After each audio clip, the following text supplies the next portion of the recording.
Hello and welcome, ladies and gentlemen, and boy do I have a treat for you. If you're fans of my channel, you know that I love the LPVO. I think it's a very functional optic. But you also know that I'm on the quest to find the best MPVO, and not a 3 to 15 or a 3 to 18 or even a 3 to 24 like the March. No. I want a minimum magnification of 2 or less, and a maximum magnification of 10 to 12 if it's done correctly. And that's the problem. Most of the time, you find something that is good on one end and horrible on the other. Perfect case in point, the IOR Valdata that I reviewed quite some time ago, the 2 to 16. At 2x it wasn't bad, even at around 10x it wasn't bad. But from 10x to 16x it was horrible, as were most of the controls on that thing. I'm very glad that I sold it. This Athlon Helos BTR Gen 2 in front of you is in fact a 2 to 12. And if you might remember, I reviewed this thing's larger brother, the 6 to 24, quite some time ago, and was pretty impressed by its overall, how should I say, performance. It felt really good. It looked good both through it and from an external standpoint, and the controls were very good. In fact, the only negative gripe I had on the exterior was the screw for the elevation turret. It only held in by 2 or 3 threads, which didn't really seem like enough. However, this thing is already shaping up to be one of the better lower mid sort of budget MPVOs that I've been looking for. And I've been keeping an eye on these for quite some time. I was waiting for the perfect time to purchase one, and it just so happens around Christmas 2022, these things went on sale. Typically they were in the $500 range. They've now come down to around $470, but for a limited time they were in the low 400s.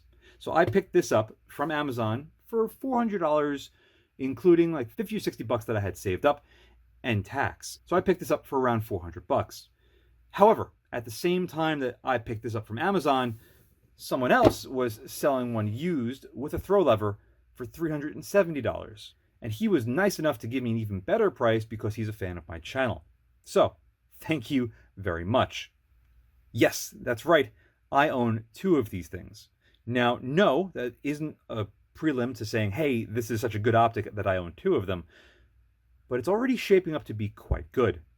So without further ado, let's crack the box on this used one and see what we've got. For the price, you can't expect much.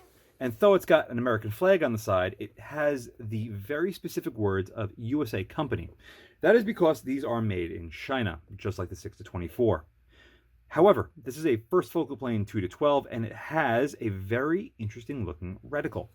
The rest of the box is typical Athlon, which is honestly really quite nice. Magnets hold the flap down, and as you can see, we have beautiful setup foam inside to keep this optic in place. Now, it does come with a cleaning cloth, an Allen key, and extra set screws for some of the turrets, but we're going to leave that in the box for right now. And as far as going over the manual, well, there isn't a whole lot really to it. Let's look at the reticle a little bit, and he does show very clearly how to range with it and use it properly, which is something that I do always recommend people do, because more often than not, people don't understand how their tools work all the time. So learn that. As far as the rest of the optic, here it is. No, it does not come with an MK Machining throw lever. The gentleman that I purchased it from included that with the sale. So I'm very happy to have that because I love throw levers, especially ones that are as quality as MK Machining. As you can already see, it works, well, just like a quality throw lever should. The weight on this is a little bit heavier than I would like for this sort of magnification on MPVO.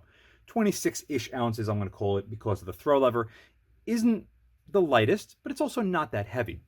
However, my fixed 10x USO is already a little bit lighter, but this is designed to be as bulletproof and as resistant to wear and tear and abuse as you could possibly get. So this I don't mind being a little heavier. However, there is a benchmark to everything, and my benchmark for this sort of MPVO is my PST Gen 1 2.5 to 10 by 32, also in first focal plane. And as you can clearly see, it is significantly lighter at under 20 ounces. Now, is this the perfect MPVO? No, it could really use some locking turrets, or at least a better zero stop than what they offered with this, which were these little shims that you could put on underneath and then jam the erector closed and then possibly destroy it. But regardless, this is still a very high quality MPVO. However, I'm not done just yet, because despite the fact I like the 2 to 12, or a number with a 2 in the front, 1 would be better, and going to 10 would be pretty good, but I do prefer first focal plane. But this Swampfox Arrowhead, albeit a second focal plane 1 to 10, with my alpha mount from SIG, still comes in a little bit lighter. Now, I'm only throwing this on the table because this, as long as you're okay with a second focal plane option, is a really good MPVO. Not the best LPVO, because you really want that 1X to be perfect, or at least as close to it as possible, but this thing shines basically in all other regards. So there are just a sampling of some options out there on the market that you could run other than this. But this is brand new, and you can find this readily, and for a fairly good price. $470 might sound like a lot, but if we're getting a lot out of it, then I think it's worth it. However, let's find out if it is. Starting at the back, we have a fast focus eyepiece. All the way out to a quarter turn in, we do have some rocking up and down, and some rocking side to side. It's not much, and this is pre-loved, but as you can clearly see from the overall fit and finish, yeah, there's a little bit of sweat on there, there's a little bit of witness marks from a set of rings. It's in really good shape. No real noise to speak of. Does get a little tight right there, but honestly, as far as fast focus eyepiece goes, this is acceptable. Moving on to the magnification ring, we have 2 and 12, just shy of 6 o'clock.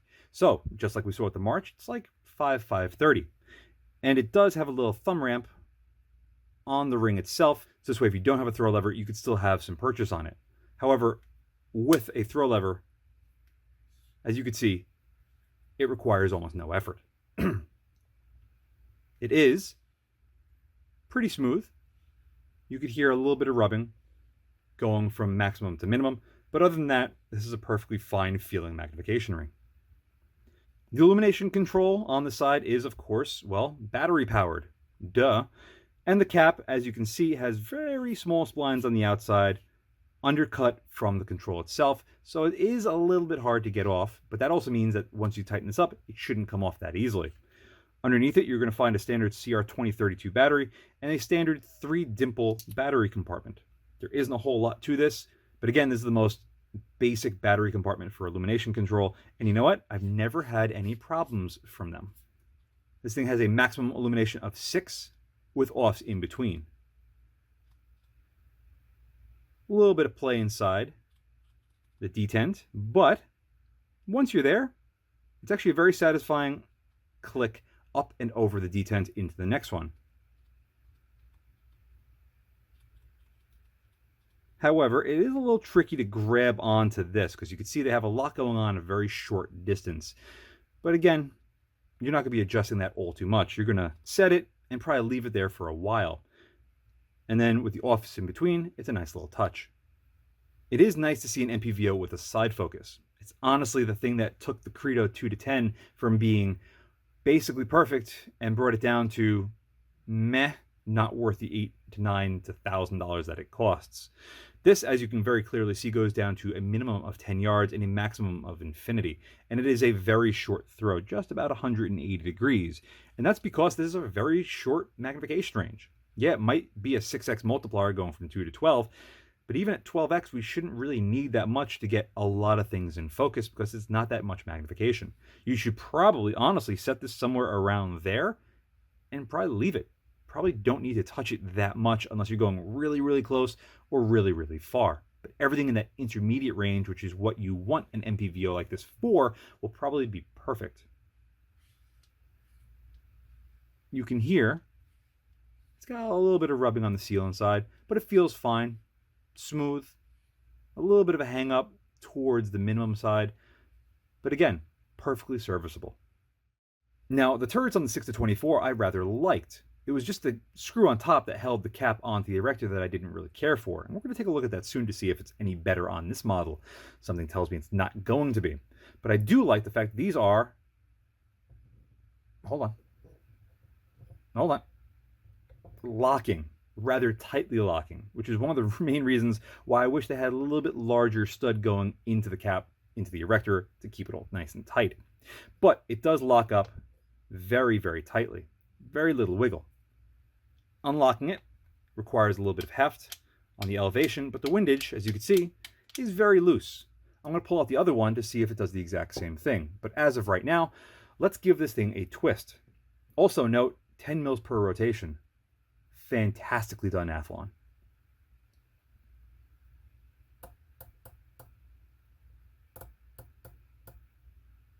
A little bit of play in the detent, but that's just slop in the cap going to the erector. Listen to that thing.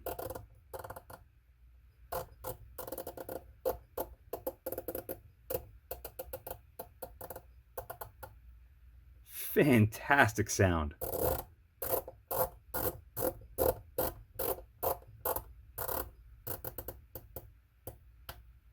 Awesome. The windage is still good, but not as crisp. A little bit more play, but still 10 mils per rotation. And it locks up quick and easy. Real quick comparison, this is the brand new one, fresh out the box, and as you can see, it's a lot easier to unlock the elevation turret. But still that same sharp, positive click. And for the windage, basically the exact same performance. Excellent. With the elevation turret locked up, let's remove this top screw and see, yep, there's almost no threads on this thing. And they're very, very small. They're like 5 millimeter. Maybe, yeah, that's 5 millimeter. But you can clearly see there's only 2.5 threads on that. And you saw how much force this thing required to lift up. Zero stop inside are with those set screws. You loosen those up, you twist this around a certain way, and then it's going to lock right up. But I do wish, Athlon, if you're listening, just make this stud a little bit longer. I mean, look inside. You have, that thing bottoms out probably like around 6 or 7 threads. Why isn't this at least 4? Double this thing up so this way I don't feel like I'm going to rip this thing right out of this bronze erector. Please, please. Adjusting it and putting it back to 0 is quick and easy. And of course, securing this down is also quick and easy. I haven't really seen too many reports of these things failing on people, but regardless, I like things being of a slightly higher standard. But again, what can you really expect for $470? You might be asking yourself. But seriously, would it really take that much more to extend the threads on that thing? Come on. With all that being said, this thing hits all of the marks for being a good low to mid budget MPVO. It's the right price, it's got all the right features, it looks the part, it's the right size. I mean, let me just compare this to, I don't know, my PST Gen 2 5-25. It is significantly smaller, so on top of an SBR, this thing will look awesome, short and stout, just the way I like it. So it's got all the makings to be a very good SBR optic, but will it function the way you need it to? Let's find out. All right, let me see if I can get this name right. This reticle is the AHMR2 first focal plane IR mil reticle. Boom, first try, there we go. At first glance, I really like this reticle, and with using it, guess what? I still really like this reticle. The posts at 3, 6, and 9 are a nice size. They're thick and they protrude right to the middle, so it draws your eye right to the center. As well as that little donut around the fine-ish center dot, I'll say. It's a really good way of picking up the exact center of the reticle in the scope at any given time. One of the areas that I find that is most often lacking in lower powered MPVOs is how the reticle performs at its lower magnification. It sort of just gets lost. Here, that doesn't seem to be the case. And here at 12x, I think it's a very good size. It's very easy to read all of the drops, and it's easy to pick up where that center dot is. That center dot reads about 0.3 of a mil, or about 1 MOA, which some would consider to be quite thick and too big. But if your gun shoots 1 MOA, all you gotta do is put that dot over the target where you want to have a bullet enter and squeeze the trigger. Well, hopefully as long as your dope is good and your wind calls are good. I really think it's a good option for this MPVO. Another area where this scope really shines, all pun intended, is the illumination. Here, you can see it's very visible on a bright white wall, and when the lights go off, it is clear, crisp, and very well illustrated. It shows the entire reticle, which some don't like, some prefer, so it's a give and take. But as far as the overall brightness settings, I found no problem with it. Because I already went over the turrets in the unboxing segment, all you gotta really know is they're fantastic. I only wish the lock was actually a little bit easier to open and close on the elevation, but on the windage it seems to be perfect.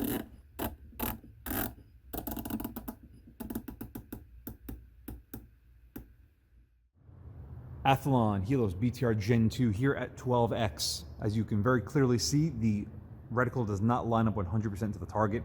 It is very close, however, but it's still about a tenth and a half off at perfect zero.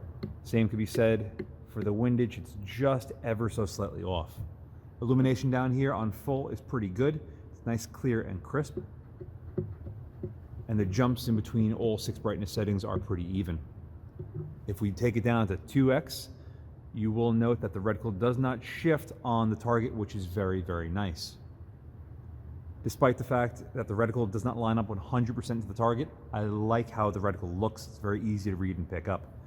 This difference that you see is probably only about 5 to 6 inches, maybe a foot tops, as far as where the scope is to the target to get it to line up perfectly, so it's not too far off. The real question is going to be how well does it track? All I'm going to be looking for is to make sure that it tracks properly to where the reticle lines up. So let's take note of that.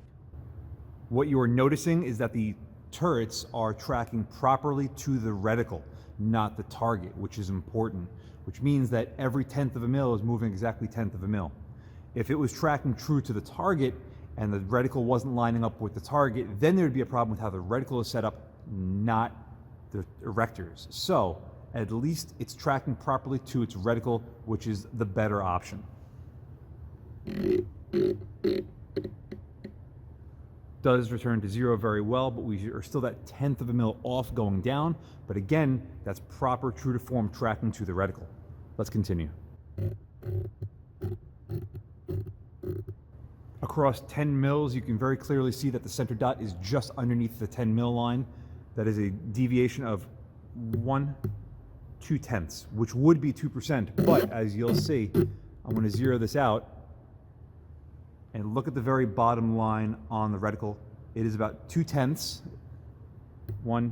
2/10 off under the bottom line on my target. So again, despite the fact that the reticle doesn't line up perfectly to the target, at least the reticle and the erectors are 100% in tune. As far as any backlash in the system, going from 0 up and down 1/10, there is no backlash. The same could be said for the windage. Honestly, it's a pretty good performance. A pretty good performance indeed.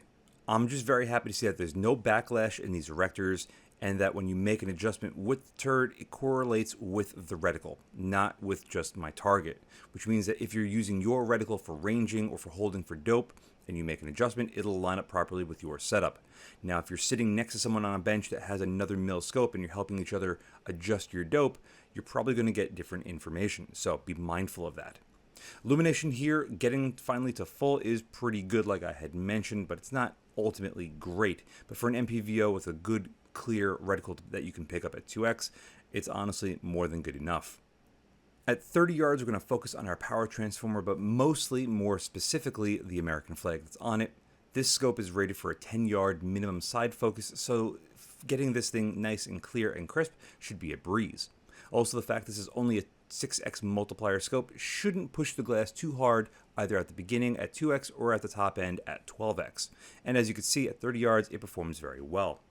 But 30 yards is very close, even for someone shooting rimfire competitions, and 12x is more than enough magnification to spot your shots at those distances and to make a good adjustment. Let's focus now at a little bit farther, at 400 yards on our brick building. At 2x, we have a very good field of view and a good, sharp, clear image. Bring it up to 8x here, the image still maintains a very high level of sharpness and clarity. The tree line just in front of that parapet wall is about 200 or so yards. That parapet wall is around 380, and that brick building's around 400. The tree line behind the brick building's about 600, and the power lines, or the power towers rather, are about 800 plus. So to be at 8x and have everything be in focus with the side focus set at around 400 yards is very impressive. What's even more impressive is when I bring this up to its maximum at 12x and the image doesn't look like it's really changed all that much. I do fine tune the side focus ever so slightly and find that when I crack it to infinity, the image looks overall the best. And the nice thing is, 400 yards and infinity are literally like a few degrees off from one another. So if you leave it at infinity, you could probably use this thing from 2x to 12x with no problems whatsoever. Which makes me wonder why so many other manufacturers get it wrong. Illumination is just bright enough to pick up, but the image here I think is excellent. But let's push it back a little bit farther. That power tower is just over 800 yards away, and here on this bright sunny day, it's fantastically sharp and clear.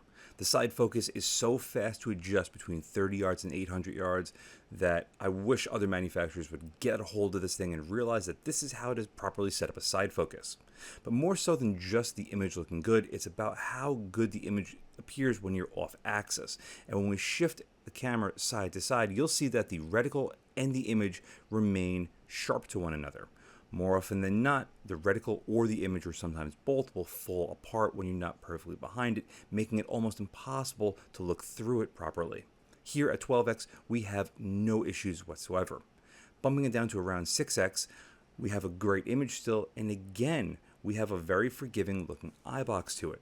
The exit pupil might be a little bit small, it might be a narrow window looking through it, but what we can look through of it is very nice and clear.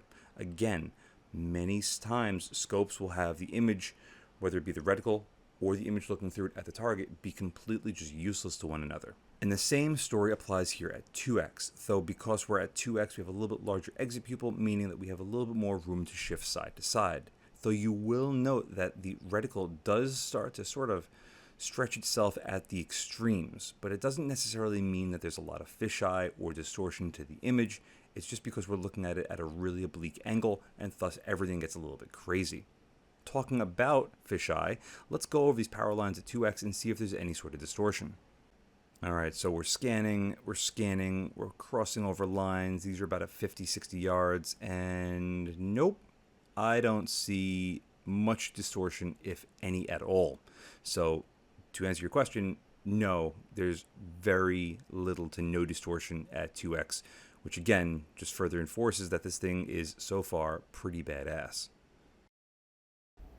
And because this thing has a maximum magnification above 10x, it qualifies to even be brought up to 1000 yards. Here, with 0 mils of added elevation, we have a good looking clear image. There is just the slightest bit of chromatic aberration that pops up, but it's so hard to spot that you'll never really notice it unless you really look for it. Also note that basically everything that's in view is in focus, with the exception of those power lines a little above the house, which are probably about 60-70 yards. Everything else is well beyond 200, and that's just another benefit of having only a 12x magnification. I'm leaving the audio live on that so you could really hear just how loud those turrets are. They're very sharp and crisp, but almost too loud, especially if you're looking to be quiet. Recentering our 0, you could see that the only thing that really lost a little bit of sharpness is on the very top part of the image. Everything else still looks absolutely fantastic. You might be looking to put this on top of a hunting rifle. Use it as a combination hunting gun and tactical gun. A 2 to 12 I think is a good option, especially if you're not really stretching out that far. Let's say 400 or 500 yards. One thing you might concern yourself with is how much ambient light this is going to let in, given that's only a 42mm front objective. Illumination on full is, I'd say, more than bright enough for the environment that we're currently in.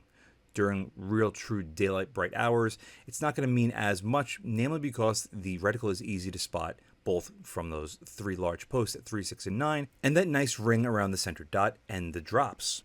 Slowly taking up the magnification to its maximum, you'll see around 8x it does start to get a little bit darker, but it's definitely still in the realm of usable, especially for this brightness level. If it's a little bit later on at night, it's going to be more challenging the higher up in the magnification range you go. So if you do plan on using this, just know you got to keep it at a slightly lower magnification range. Unfortunately, that's just one of the side effects of having a small objective, only being 42mm, and honestly, a fairly inexpensive made scope. That doesn't necessarily mean, though, that if you're spending $1,500 on an optic, it's going to perform much better than this. But if you're looking to buy a specific hunting scope to use for a hunting setup, it's going to be better in the twilight times as opposed to something like this. And one other thing to keep in mind is that most hunting-specific optics are usually in the second focal plane, not the first focal plane. So there definitely is a give and take between the two. However, talking about just the scope in particular, it performs, in my opinion, very well. The 50-yard line at my local range, or my home away from home.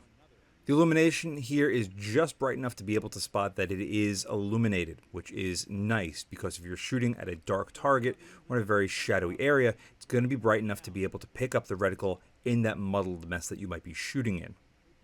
On top of that, as I pan across the line, you can see that there's very little distortion to the image. There might be a little bit of pulling towards the edge, almost like a little bit of barrel distortion, but again, it's so minimal that you really have to be looking for it to spot it. I ran this thing for a couple of weeks, and I didn't really notice much distortion at all. The beauty of having a flat image at any magnification is a welcome one, especially when you're going to be using this in a more dynamic role. 2x is not that much magnification, and absolutely something that you can run inside 50 yards with both eyes open on a pretty handy carbine. In fact, this would be awesome on a light, really agile handling 5.56, or even like an intermediate cartridge like a 6.5 Grendel. And in actuality, this is in the running to become a potential optic for my Woodland Brutality setup, so we'll see how that works out. Now, honestly, onto one of the best parts, and it's the Eyebox. Here at 2x, you could see we can get pretty far away from this thing and still have an easy capacity to look through it, find the center, and move on. But unfortunately, because it's first focal plane, the illumination is not visible inside the shadows. Increasing the magnification to 6x, as you see here, this is, all joking aside, on par with some very good first focal plane 1:6 LPVOs at 6x. And that is pretty impressive considering this is first focal plane. Again, you won't have the benefit of seeing the illumination off in the shadows, but it's just big enough that you can get behind it, even in a pretty awkward position, quite easily. We are yet again graced with a good performance at 12x, mainly because it's only a 12x and it's only a 6x magnifier, so the scope isn't really stressed out. Even though it's in a fairly small body, it performs really, really well. It's really impressive. Now, despite how good this thing is, let's put it side by side with some of its biggest competitors, starting off with one of its siblings, the Athlon Helos BTR II 1:10 in second focal plane. The main difference between these two is basically, well, besides the reticle, and the fact that the one on the right, the 1:10, has capped turrets, it's also a second focal plane, it's got a 34mm tube, and it comes in a little bit cheaper, around $420. But it's not the same kind of optic. But that is a very good performing optic, as you can see here when we focus really on the 100-yard paper targets. That 2x difference doesn't make that much of a difference, but both of them here have very good looking images. Do I honestly think that these two are really competitors to one another? Not really, but this is so that you can get a good visual of what you can expect between one type of optic to the next, or if you're in between these sort of two. Honestly, they both perform extremely good for their price point, and they both seem well made. Now on to, without a doubt, the most compatible optic with this Athlon. It is the Swampfox Kentucky Long 2-12. I really liked the Kentucky Long, though it did have some shortcomings. First off, those posts at 3, 6, and 9 are way too short. There's no reason why they shouldn't be full length like we see with the Athlon. Image quality for image quality, raw to raw, they're both exceptionally good, especially for the price point. But if I had to talk about overall feel of an optic and which one I enjoyed being behind more, it's going to go to the Athlon. The Swampfox performs extremely well. I really like the image, and I've recommended it to a lot of people with great success. Very nice, great success. But honestly, the Swampfox is missing just the overall qualitative feel as the Athlon. The Athlon feels like a much more substantial option in hand. Also, take note of how much smaller the view is through the Swampfox as opposed to the Athlon. It really makes a huge difference when you get behind it. Now on for another Swampfox product. This is the Arrowhead 1:10. This is also in second focal plane, but it has target turrets, unlike the Athlon Helos BTR II 1:10 that we looked at earlier. This also comes in a 30mm tube as opposed to a 34, so you're going to be saving a little bit on weight. So if you're concerned about that, this might be another option for you. Price point on this, right now they're actually on sale on Amazon for around $400, which is a little bit lower than what they usually go for, which is around $500 or so. Again though, this is a very oddball optic, and one that I was kind of taken back on when I first reviewed it, because I had originally viewed it as an LPVO, when in fact it's much more like an MPVO, which is why it's here in this comparison. View through it, overall size is very compatible with what we're seeing through this Athlon, and the image is also very good. Another thing I like about the Swampfox 1-10 is there's no side focus, and it doesn't need it. The image always seems sharp. Our last contender in this side-by-side is going to be the venerable Vortex PST Gen 1 2.5 to 10 by 32. This has become a bit of a holy grail optic for many people, but I hate to say it, folks, I think its time on this planet, or in this comparison, is starting to come to an end, and I'll touch on that more in a little bit. Focusing on the image quality, I think the PST edges it out ever so slightly, but again, the view through it is very small, and the amount of scope eye we see is very large.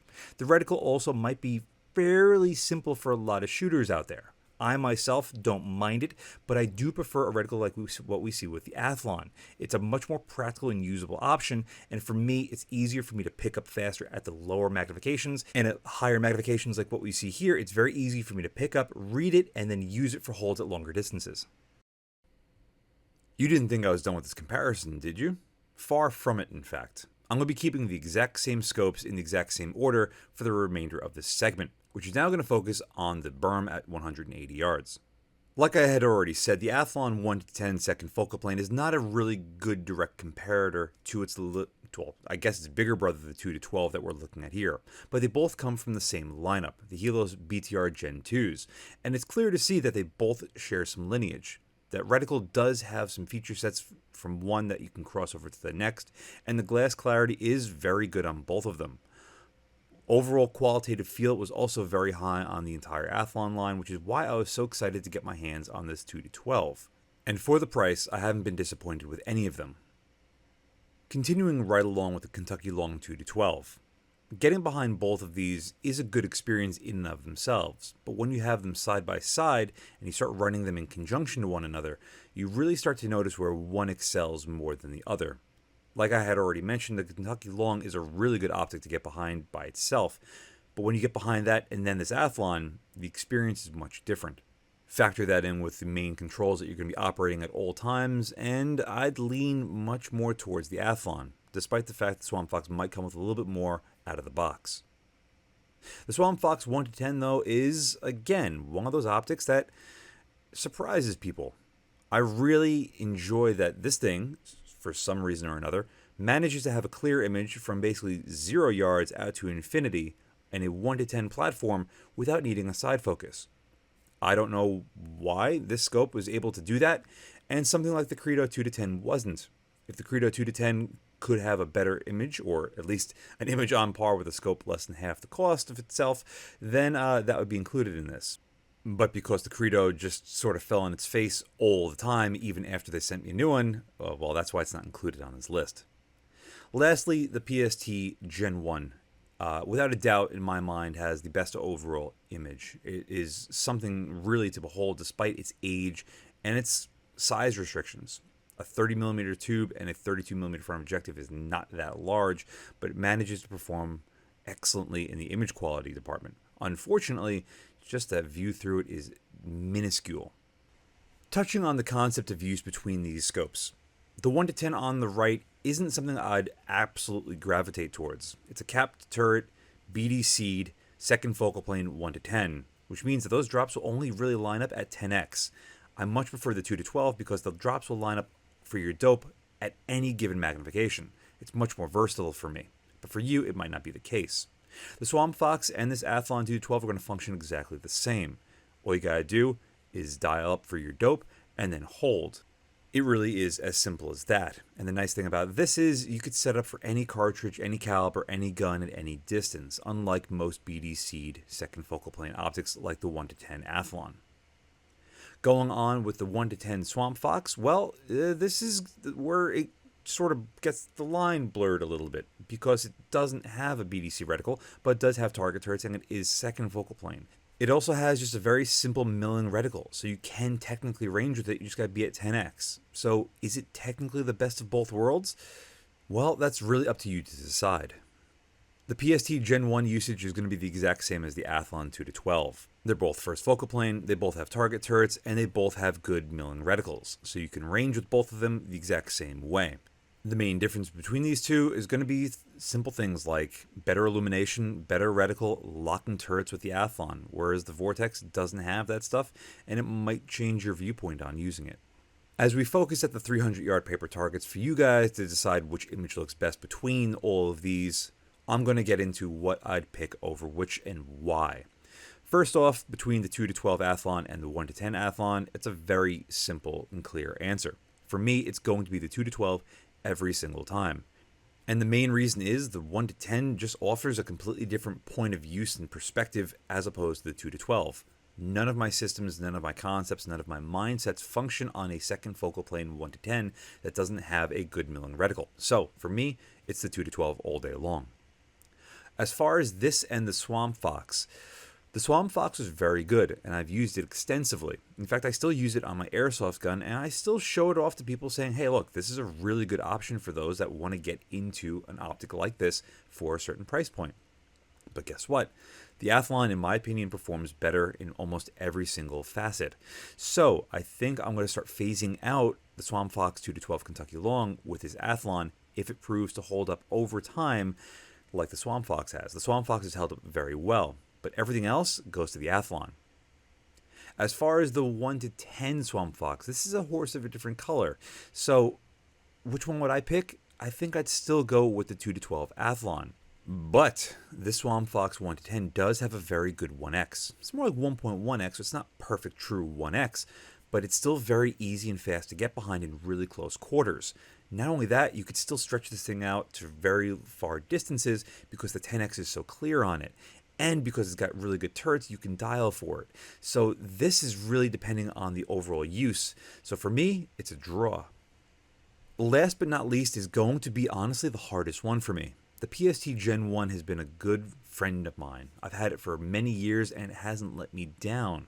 But that doesn't mean it's not going to let you down. Hoplophile has several PST Gen 1s, and they've all had to go back to Vortex on numerous occasions to get repaired. He runs his stuff a little bit harder than mine, granted, but this 2.5 to 10 was on my Steyr Scout in 308, which is a very light, heavy recoil and gun, and it hasn't given me any problems over the last 4 or 5 years of ownership. However, that doesn't mean that I'm not thinking about it constantly. Not only that, but what happens if it gets too old for Vortex to be even able to repair it?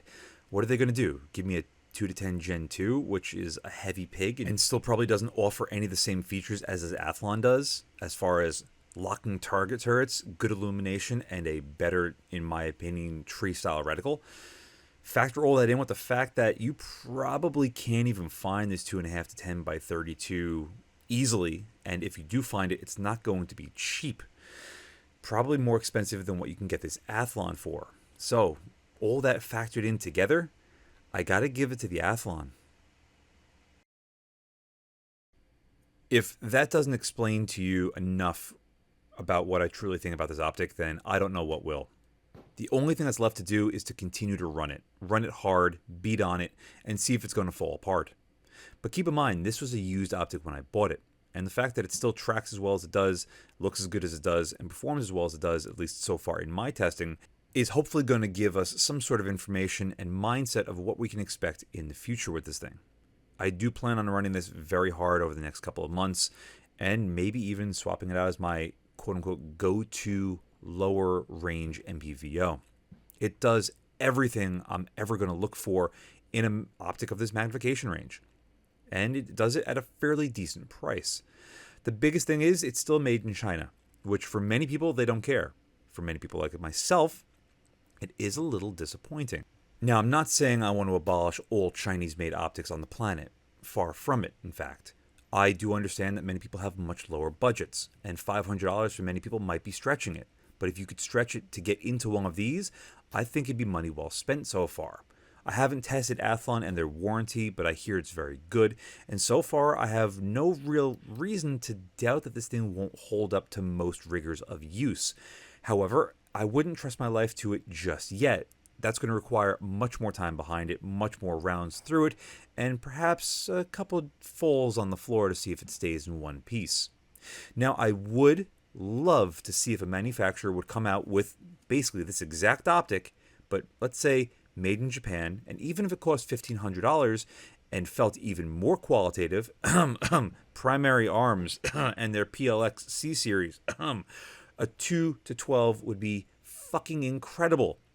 But for whatever reason, they don't see the market for it. I really do think this is one of, if not the most versatile optics that you could possibly spend your money on. A 2X is still usable inside 50 yards, and a 12X is more than capable on a man-sized target out at 1,000 yards. What more do you really need for a practical optic? I'm not saying this is going to replace HPVOs for F-class or long-range tactical shooting. No, far from it. But if you're just trying to make hits on steel targets or on larger bodies at distance, this has got everything going for it in one nice, neat package. But that's it, ladies and gentlemen. I can go on for another hour talking about the uses of an MPVO and its practicality and whatnot and how much I like the scope so far, but you already got the point. Do I like this thing? Yes. Do I recommend it? Yes. Do I trust my life to it? Not yet. I'm going to be running this thing very hard. I might even bring it to Woodland Brutality and beat the ever-loving shit out of it. And if it holds up to that, then maybe it'll just get one step closer to me really trusting this thing. But until then, it's time to put this thing on a gun and really beat the ever-loving crap out of it. If you are looking in the market for one of these, so far this is the best one I've gotten my hands on. And that is really saying something. On that note, thank you all very much for watching. And as always, see you again next time. And a huge thank you to my Patreon providers and my Subscribe Star subscribers. Without you, this truly wouldn't be possible. If you'd like to support my channel but don't want to join either of those, I completely understand. But you could still help by using my affiliate links in the description below, and or like, share, and subscribe as always. Again, thank you very much.